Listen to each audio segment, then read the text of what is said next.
আমি নিউট্রিশনিস্ট, আমি Bangladesh best nutrition. আমাদের হচ্ছে বাবুটাকে পেয়েছি আমরা, বাবুটা পুষ্টিগত মারাত্মক অবস্থা।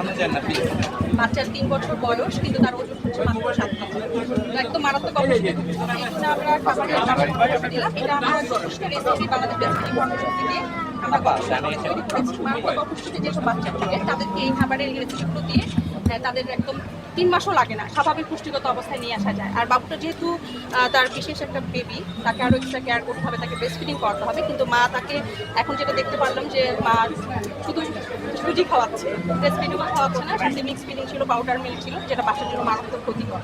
বাচ্চাকে তো কোনোভাবে গুঁড়া দুধ দেওয়া যাবে না। এবং আমরা যেটা একটা বলি যে বাচ্চাকে বুকের দুধ খাওয়াতে হবে সঠিকভাবে। যে মায়েরা বুকের দুধ প্রপারলি না পায়, কারণ হচ্ছে বাচ্চা শুধু সাক করে নিপেলে কিন্তু কোনো দুধ থাকে না। দুধ থাকে নিপেলের চারপাশে যে কালো অংশ এরিওলাতে থাকে।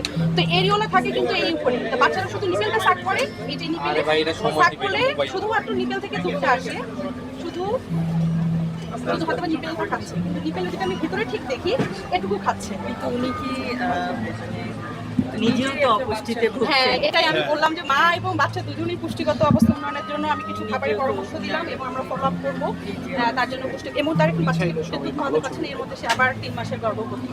আমরা বলছি যে বিজনেসে এখন প্রাদুর্ভাব ম্যাটারনাল ম্যালনিউট্রিশন এবং বাচ্চাদের আপনি কোনো চিন্তা করেন না, সবাই আপনার জন্য আমরা আছি, ম্যাডামরা আছেন, স্যাররা আছেন। আপনারা চিনতে পেরেছেন ওনাকে? চিনতে পারছি।